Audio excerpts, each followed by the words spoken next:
You are welcome to my channel. Thanks for visiting. Today is going to be about a medication known as Brexanolone.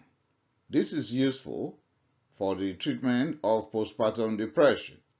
Without further ado, let's go. The brand name is ZULRESSO. By way of classification, it is a miscellaneous antidepressant. And you can go further to say that it is a GABA A receptor positive modulator. GABA means gamma aminobutyric acid, mainly for the treatment of postpartum depression. It is a synthetic version of allopregnanolone. The effects will not be noticed immediately on day one, but after 3 days, you start noticing that in about 75% of users. We should also know that you cannot readily get this medication anywhere. Why that? It is only available through REMS, means ZULRESSO REMS, meaning risk evaluation and mitigation strategy. And the reason is the manufacturer and physicians are concerned about the severe level of sedation with possibility of loss of consciousness. So the individual who will be on this medication must pass through a particular program. Uses, mainly for the treatment of postpartum depression. If you want to know more about postpartum depression, kindly click on this very link. In fact, it is almost the last resort in the face of unresponsiveness to other medications in anyone with postpartum depression. And you must have tried medications like zuranolone, sertraline, paroxetine, or nortriptyline. In fact, some would have embarked on intervention like ECT, electroconvulsive therapy. So when you've tried all this and you are not winning, then you grab Brexanolone.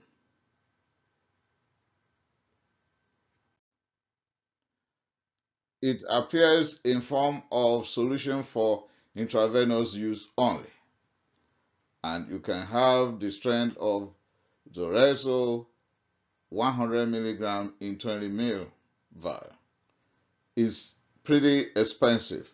I don't know why I have to put the figure here. It's about 450 United States dollar. Now, administration. I'm not going to rush through this because this is the key here. When it comes to this medication, administration is the key.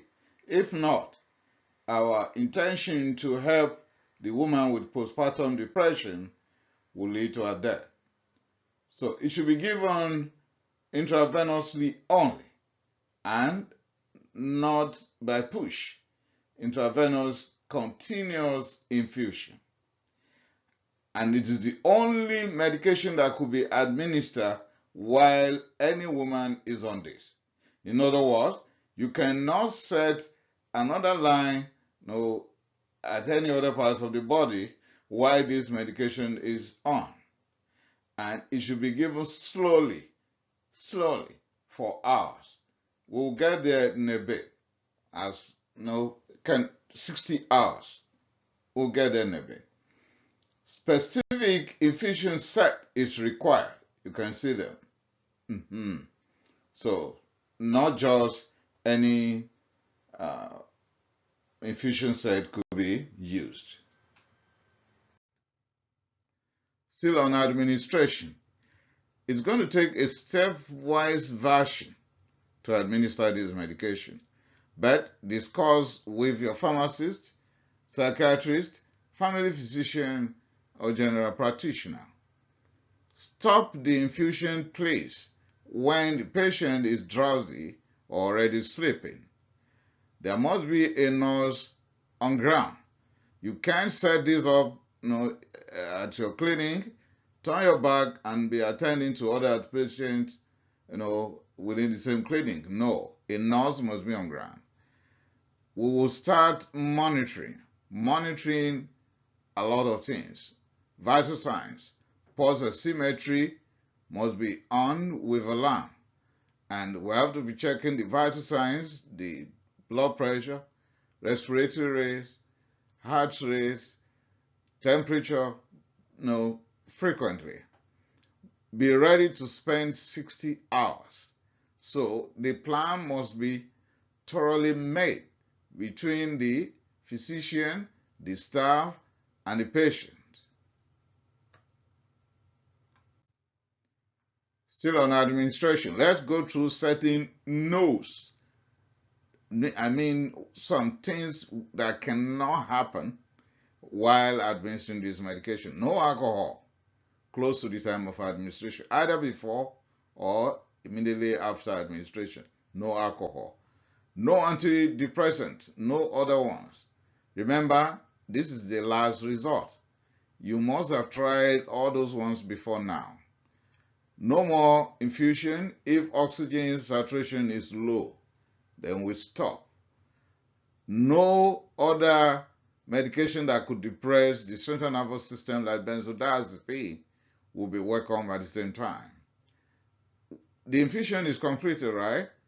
The patient is expected to go home. Please, this woman cannot drive right now. No driving immediately after. The child might be around, but another person must please be available to look after the baby, because this woman cannot look after the baby. The nurse is expected to focus on the woman that is receiving medication. Still on administration. Now let's administer this medication the proper way. We are going to start the first minute to the first 4 hours at 30 microgram per kilogram per hour infusion. Then 4 hours to 24 hours, we are going to increase to 60 microgram per kilogram per hour infusion. But we'll be monitoring, watching the vital signs, pulse oximetry. Okay, 24 hours to 52 hours will increase to 90, depending on the response, right? 52 hours to 56 hours, we cannot increase anymore. We drop down. It's like a graph. You go up, you form a plateau, and then you are dropping. Now we'll drop the dose to 60 microgram per kilogram per hour. And at 56 to 60 hours, we'll drop further to where we started from, 30 microgram per kilogram per hour. But discuss with your pharmacist, psychiatrist, family physician, general practitioner, and please stop the infusion once the patient is drowsy or sleeping. Nothing is rigid here. Now the mechanism of action. We are not quite sure as per the mechanism of action of this medication, but we are certain that it is a gamma aminobutyric acid A receptor positive modulator. And some will rarely put it that it has been positive allosteric modulation of GABA A receptor. The half-life is about 10 hours and is almost 100% bound to protein. Monitoring. While the nurse is stationed at the position where the medication is being administered, the nurse will be checking for the level of sedation, the mother well-being, the child well-being by the family member or social worker that will be helping. Then the vital signs apart from sedation, we check for oxygen level, respiratory rate, blood pressure, heart rate, temperature, is any derangement happening. Then we are going to guide against suicide when the woman had been discharged from the clinic. The individual will be under the lens. You keep an eye watching for suicidal ideation or attempted suicide. 1. This medication can lead to apausia. Remember, pulse symmetry will be on with alarm, and once the oxygen level is down, we stop infusion. You keep an eye on the user because the user could become drowsy and loss of consciousness is a possibility. Suicidal thoughts, suicidal attempt will teach the family members on how to keep an eye. When we are faced with end-stage renal disease, we will not use this medication. Breastfeeding is not compatible with the administration of this medication, but we are using this medication to treat postpartum depression, meaning this woman had just given birth. Now she's depressed.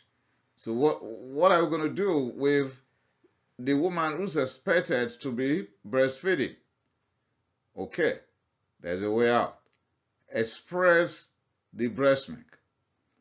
Let the woman do that maybe for 1 or 2 days before coming for the infusion, so that a good amount that can last the baby for 5 to 7 days would have been expressed by her. Then you can place her on the medication today.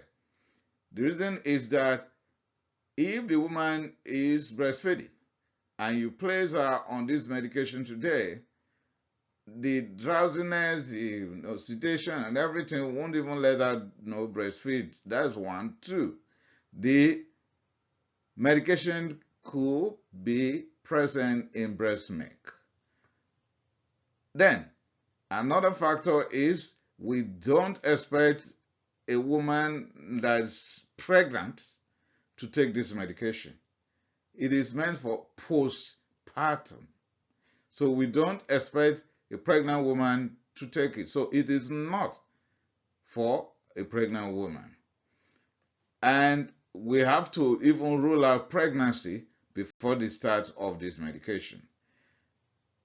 Once the infusion has been completed, 1 month after, there should be no pregnancy. Contraindication. In anyone with altered level of consciousness, we will not give this. Anyone with impaired consciousness should not take this medication until she has completely gotten out of that. Okay? In chronic renal failure or end-stage renal disease, if that is the case, no today. Pregnancy test is back, she's positive, no. She's breastfeeding, I would say no immediately, or close to the time of administration, but I would say yes, you can give it if you will express the breast milk, keep it somewhere good enough for the child, then we give the medication. But you cannot be breastfeeding your baby today and still take the medication today and go home and continue breastfeeding. No. Express the breast milk, keep it, then come for the medication today. Adverse reaction: impaired consciousness, sedation, drowsiness, somnolency, repeated drowsiness, loss of consciousness, vertigo, that is sensation of spinning, dizziness, lightheadedness, a dry mouth.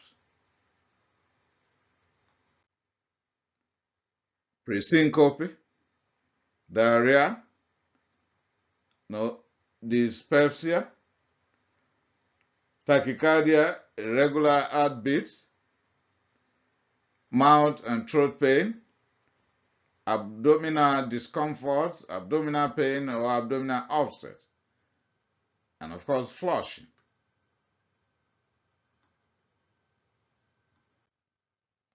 In conclusion, postpartum depression must be treated. We want both the mother and the child to be fine, but we have to treat the mother first so that she'll be able to handle the child properly. Please, spousal or family support is critical here. Someone must look after the baby while you allow doctors and nurses to look after the mother today. The woman cannot do it all alone. Please, husbands, be present. Family members, help. Friends, kindly assist. If you want to know more about postpartum depression, kindly click on this very link. With that, I've come to the end of this presentation.